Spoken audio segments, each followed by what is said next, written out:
कहानी की शुरुआत में हमें फार्म में एक लड़की को दिखाया जाता है जिसका नाम कैंडल है। वो यहाँ पर अपने दोस्त के साथ छुपकर रहती है। ये जमीन से पंप के जरिए पानी निकालते हैं, लेकिन कैंडल अपने दोस्त डीन को, जिसकी किडनियां खराब हो चुकी हैं, जल्द से जल्द यहाँ से लेकर निकलना चाहती है। अगर उसका इलाज करवाना है तो उसे आसपास के किसी कैंप में जाना होगा। लेकिन यहाँ से निकलना इतना आसान नहीं है, क्योंकि आसपास हमेशा हॉस्टाइल स्कैवेंजर्स घूमते रहते हैं। इनके पास एक रेडियो भी होता है जिसमें कैंडल हमेशा आसपास की खबरें सुनती रहती है। हर कोई मदद की गुहार लगा रहा होता है। कई लोगों ने 20 दिन से पानी नहीं पिया, कुछ लोग 10 दिन से प्यासे हैं और किसी के पास पानी का कोई जरिया नहीं है। अब एक दिन जब ये दोनों फार्म में होते हैं, तब इन्हें अपने फार्म में कुछ आवाजें सुनाई देती हैं। ये दोनों एटिक में छुप जाते हैं। दरअसल यहाँ पर 2 आदमी आए थे, लेकिन वे एटिक चेक नहीं करते और इस जगह से चले जाते हैं। उनके जाने के बाद जब कैंडल नीचे आती है तो देखती है कि वहाँ एक लेडी बैठी हुई है। कैंडल उस पर गन तान देती है। वो कहती है, मुझे सिर्फ पानी चाहिए, मेरा पैर जख्मी है। यह सुनकर कैंडल उसे पानी दे देती है। दरअसल कैंडल को शक होता है कि शायद उसके साथ और भी लोग हैं जो यहाँ पहुँच चुके हैं, लेकिन वो पूरी तरह अकेली होती है। उसका नाम स्काई होता है। कैंडल स्काई से कहती है, तुम चाहो तो यहाँ पर रुक सकती हो, लेकिन स्काई कहती है, मुझे जाना होगा। यहाँ से कुछ ही दूरी पर मेरी बहन है जिसके पास मुझे पहुँचना है। अगर तुम चाहो तो तुम भी मेरे साथ आ सकती हो। लेकिन कैंडल मना कर देती है। वो कहती है, मेरे पास एक प्लेन है और मैं उसे एग्जीक्यूट करना चाहती हूँ। दरअसल इनके पास फार्म में एक प्लेन होता है, लेकिन उसका एक पार्ट खराब है। अगर वे उसका पार्ट ठीक कर देते हैं तो यहाँ से निकल सकते हैं। कैंडल का प्लान होता है कि वो इस जगह से निकलकर वहाँ जाएगी जहाँ पर ग्रीनरी हो, इसीलिए वो अब तक यहाँ पर रुकी हुई है। इसके बाद कैंडल स्काई को कुछ पानी देती है, जिसके बाद स्काई इस जगह से निकल जाती है। रात को कैंडल जब अपने दोस्त के साथ एटिक में बैठी होती है, तभी वे रेडियो पर सुनते हैं कि एक लेडी के घर पर कुछ लोग घुस आए हैं और उसे मदद की जरूरत है। कैंडल तय करती है कि वो उसकी मदद के लिए जाएगी, क्योंकि उसके पास गन है और वो घर भी उसके आसपास ही होता है। लेकिन जब कैंडल वहाँ पहुँचती है तो उसे समझ में आ जाता है कि यहाँ पर जाल बिछाया गया है। दरअसल इस जगह पर कार्सन नाम का एक आदमी रहता है, जिसका एक पानी का कंपाउंड है। कार्सन सभी लोगों को मारकर उनके फार्म पर कब्जा करना चाहता है, क्योंकि उसका मानना है कि लोग जमीन से पानी निकालकर पूरी जमीन और आसपास की जगह को सुखा देंगे। अगर ऐसा हुआ तो उसका कंपाउंड, जहां पानी की भरमार है, वो भी पूरी तरह सूख जाएगा। इसीलिए वो सभी को मार रहा है। वो इस पूरी फैमिली को मार देता है। कैंडल की किस्मत अच्छी होती है कि कार्सन उसे देख नहीं पाता। जब वो अपने फार्म की तरफ वापस आ रही होती है, तभी रास्ते में उसे एक खराब गाड़ी दिखती है। वो उस गाड़ी से वो पार्ट निकाल लेती है जो प्लेन का खराब पार्ट है। उसे लगता है कि शायद इस पार्ट से प्लेन चल जाएगा, लेकिन जब वो उस पार्ट को प्लेन में लगाती है तो वो फिट नहीं होता। कैंडल पूरी तरह से मायूस हो जाती है। साथ ही अब ये भी चेक करते हैं कि पानी जो पहले ठीक ठाक आता था, अब बहुत कम हो गया है। रात को डीन कहता है, मुझे लगता है कि कार्सन उस मिट्टी को जिसमें पानी रुका हुआ होता है, उसे ड्रिल करके अपनी तरफ खींच रहा है, जिस वजह से पानी पूरी तरह सूखता जा रहा है और मुझे नहीं लगता कि मैं पानी के बिना बच पाऊंगा। मेरी किडनियां खराब हो चुकी हैं, इसीलिए अब तुम्हें प्लेन ठीक करने की कोई जरूरत नहीं है। तुम यहाँ से निकल जाओ। यहाँ से काफी दूर मेरे अंकल का फार्म है। तुम्हें वहाँ पहुँचने में 2-3 हफ्ते लगेंगे। वहाँ पहुँचकर तुम पूरी तरह से सेफ रह सकती हो। लेकिन कैंडल अपने दोस्त डीन से कहती है, मैं तुम्हें यहाँ अकेला छोड़कर नहीं जाऊंगी। दरअसल ये दोनों के दोनों अनाथ होते हैं। साथ ही डीन ने यहाँ इसी घर में अपनी बड़ी बहन को भी खो दिया था, जिसकी बॉडी को उसने इसी फार्म के बाहर दफना दिया है। वीडियो में आगे बढ़ने से पहले आप सबसे रिक्वेस्ट है कि मेरे 99% व्यूअर्स वीडियो तो देखते हैं, लेकिन चैनल को सब्सक्राइब नहीं करते और ना ही वीडियो को लाइक करते हैं। तो अब सबसे रिक्वेस्ट है कि मेरे चैनल को सब्सक्राइब और वीडियो को लाइक लास्ट में से कर दिया करें। अगली सुबह पास ही में रहने वाला गैब्रियल, जो कैंडल को पसंद करता है, उससे मदद मांगने के लिए आता है। लेकिन तभी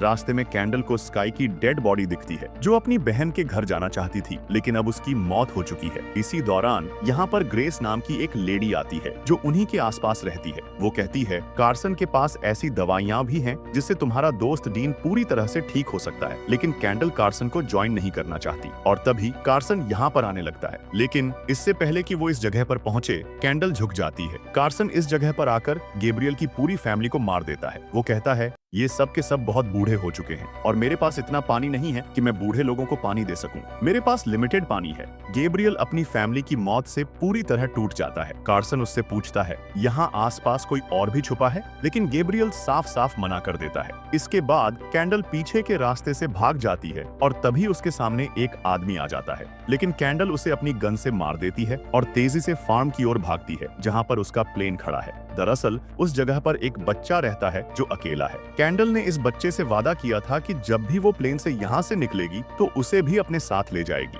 अब जब कैंडल अपने फार्म में पहुंचती है तो अपने दोस्त डीन को बताती है कि कार्सन धीरे धीरे सभी लोगों को मार रहा है, वो किसी को भी अपनी जगह पर नहीं ले जा रहा। दरअसल कार्सन चाहता है कि यहाँ पर कम से कम लोग बचें ताकि कम से कम पानी इस्तेमाल हो। इसके बाद दिखाया जाता है कि डीन बाहर जाता है जहाँ उसने अपनी बहन को दफनाया था। वो उसे आज भी बहुत याद कर रहा होता है। फिर वो अपने दोस्त कैंडल से कहता है, जब मेरी मौत हो तो मुझे दफनाना मत, मुझे जला देना, क्योंकि वो जानता था कि अगर उसे दफना दिया गया तो कैंडल शायद हमेशा उसकी याद में इस जगह पर रुक जाएगी। ये सारी बातें सुनकर कैंडल बहुत इमोशनल हो जाती है। वो अपने दोस्त डीन से कहती है, हम इससे पहले ही यहाँ से निकल जाएंगे। अब ये दोनों रात को एटिक में ही सो जाते हैं। अगली सुबह जब कैंडल नीचे आती है तो देखती है कि बाहर कार्सन का आदमी खड़ा है। वो तेजी से घर के अंदर छुप जाती है। दरअसल उनके घर के बाहर पंप है, इसीलिए हमेशा कार्सन को शक होता था कि इस जगह कोई न कोई रहता है। अब कार्सन के आदमी घर के अंदर आते हैं। कार्सन के पास एक ऐसा डिवाइस होता है जिससे वो ह्यूमंस को ट्रेस कर सकता है, लेकिन वो कैंडल और डीन को ट्रेस नहीं कर पाता क्योंकि ये दोनों के दोनों अपने आप को फॉइल पेपर से पूरी तरह से कवर कर लेते हैं, जिससे इंसानों की हीट बाहर नहीं निकलती। इसीलिए कार्सन की डिवाइस उन्हें पकड़ नहीं पाती, लेकिन वो अंदर जहरीली गैस छोड़ देता है ताकि अगर कोई छुपा हुआ है तो वो बाहर आ जाए। लेकिन कैंडल और डीन मास्क पहन लेते हैं, जिससे जहरीली गैस का उन पर कोई असर नहीं होता। अब कार्सन और उसके आदमियों को यकीन हो जाता है कि यहाँ कोई नहीं है, इसलिए वो इस जगह पर अपना मार्क लगाकर चले जाते हैं, यानी कि अब ये जगह कार्सन की हो चुकी है। लेकिन जब कार्सन की बेटी जा रही होती है तब वो खिड़की पर एक सिल्वर पेपर देख लेती है, जिसे देखकर उसे शक हो जाता है। लेकिन फिलहाल ये सभी वहाँ से निकल जाते हैं। अब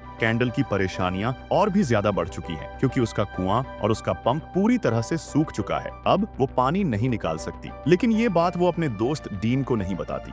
अब कैंडल उस जगह जाती है जहाँ पर कार्सन रहता है, जहाँ पर बहुत ज्यादा निगरानी होती है। वहाँ पर एक गाड़ी खड़ी होती है और कैंडल को उम्मीद होती है कि शायद उस गाड़ी में उसे वो पार्ट मिल जाए जिससे उसका प्लेन चल सके। लेकिन चाहकर भी वो वहाँ नहीं जा सकती, क्योंकि वहाँ पर हमेशा सिक्योरिटी रहती है। अब जब कैंडल वापस आ रही होती है तभी एक आदमी उसे देख लेता है, लेकिन कैंडल अपनी गन से उस आदमी को मारकर वहाँ से निकल जाती है। अब अगली सुबह वो देखती है कि उनके फार्म की तरफ 3 लोग आ रहे हैं। वो अपने दोस्त डीन को बताती है। कैंडल कहती है, 3 लोग हमारी तरफ आ रहे हैं। डीन कहता है, हमारे पास पानी है, हमें उनकी मदद करनी चाहिए। इसके बाद कैंडल बाहर जाती है और उन तीनों पर गन तान देती है। वो कहते हैं, हम बहुत लंबा सफर तय करके आ रहे हैं, हमारे पास पानी नहीं है। कैंडल उन्हें पानी देती है। इसके बाद वो कैंडल को ऑफर करते हैं, तुम भी हमारे साथ चलो, लेकिन कैंडल साफ साफ मना कर देती है। और उसी रात डीन को पता चल जाता है कि उनका पंप और कुआं पूरी तरह से सूख चुका है। अब इनके पास पानी नहीं बचा। कैंडल कहती है, हमारे पास इतना ही पानी बचा है कि हम सिर्फ 1 हफ्ते तक सरवाइव कर सकते हैं। इसलिए कैंडल खुद पानी नहीं पी रही होती, वो अपना पानी डीन को दे रही होती है, क्योंकि अगर डीन को पानी नहीं दिया गया तो उसकी मौत हो जाएगी। डीन को ये सुनकर बहुत बुरा लगता है, क्योंकि वो चाहता है कि किसी भी तरह से कैंडल बचकर यहाँ से निकल जाए। अब कैंडल डीन को उस गाड़ी के बारे में बताती है जो कार्सन के कंपाउंड के पास खड़ी है, जहाँ पर हमेशा सिक्योरिटी होती है। डीन उसे गाड़ी तक पहुँचने का रास्ता बताता है और अगली सुबह वो उस जगह जाती है जहाँ पर गाड़ी खड़ी होती है। वो एक गुलेल में जलता हुआ लाइटर रखती है और उसे उस दिशा में फेंक देती है जहाँ पर कंपाउंड है। जगह पर आग लग जाती है। अब सभी के सभी लोग उस आग की तरफ भागते हैं। ठीक उसी पल कैंडल गाड़ी तक पहुंचकर वो पार्ट निकाल लेती है जिसे वो प्लेन में फिट करना चाहती थी। इस बार उसे सही पार्ट मिल जाता है। इसे देखकर वो बहुत खुश हो जाती है। वो डीन के पास आती है और उसे बताती है, मुझे पार्ट मिल गया, बहुत जल्द हम यहाँ से निकल जाएंगे। लेकिन जब वो नीचे पानी लेने के लिए आती है तो वही 3 सर्वाइवर्स जिन्हें उसने पानी दिया था वो वहाँ पहुँच जाते हैं। उनमें से एक उसके सिर पर बोतल मारकर उसे बेहोश कर देता है। इसके बाद वे उसके हाथ पैर बांध देते हैं। दरअसल वे यहाँ पानी चुराने के लिए आए थे। अब उनके साथ जो लेडी होती है वो कैंडल को मारने ही वाली होती है। तभी बड़ी मुश्किल से डीन नीचे आ जाता है। उसके पास गन होती है। वो उन तीनों को मार देता है। इसके बाद वो कैंडल के पास जाता है और उसके हाथ खोलने ही वाला होता है, लेकिन कार्सन और उसके आदमियों ने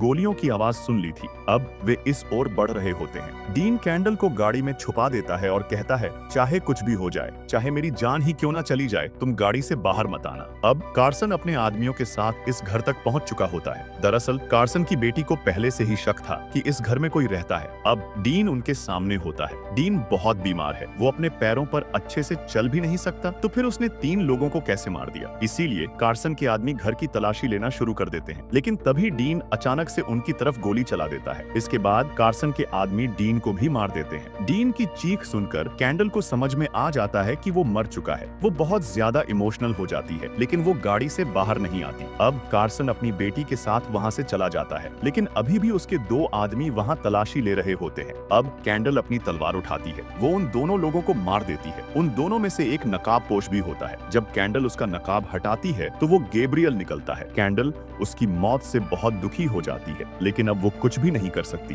कैंडल ने आज अपने दोनों दोस्तों को खो दिया था। डीन ने उससे कहा था, मरने के बाद मेरी बॉडी को दफनाना मत बल्कि जला देना। कैंडल उसकी बॉडी को जलाती है और फिर वो उस फार्म में पहुंच जाती है जहां पर उसका प्लेन है। वहां पहुंचकर वो प्लेन में पार्ट को फिट कर देती है। पार्ट पूरी तरह से फिट हो जाता है, लेकिन बच्चा वहां नहीं होता। तभी वो घर के बाहर कार्सन की मोहर देखती है। अब उसे समझ में आ जाता है कि कार्सन उस बच्चे को ले गया है। अब वो उस बच्चे को लिए बिना यहाँ से नहीं जाना चाहती, क्योंकि उसने उस बच्चे से वादा किया था। इसलिए वो पानी के अंदर से एक सुरंग के जरिए कंपाउंड के अंदर चली जाती है। वहाँ बच्चा बहुत डरा हुआ बैठा होता है। तभी कार्सन के लोग उस पर हमला कर देते हैं, लेकिन कैंडल के पास गन होती है। वो एक एक करके सभी लोगों को मार देती है। अब उसके सामने सिर्फ कार्सन बचता है। कार्सन उस पर हमला करता है, लेकिन कैंडल बहुत अच्छी तलवारबाज होती है। वो कार्सन को भी मार देती है। अब उसके सामने आखिरी दुश्मन बची है, कार्सन की बेटी। इन दोनों के बीच भयंकर लड़ाई होती है, लेकिन आखिर में कैंडल उसे भी मार देती है। अब वो बच्चे को लेकर प्लेन की तरफ बढ़ती है। रास्ते में बच्चा उससे डीन के बारे में पूछता है, लेकिन कैंडल को उसे झूठ बोलना पड़ता है। वो कहती है डीन वहीं फार्म में रहेगा और यहीं पर इस कहानी का अंत हो जाता है।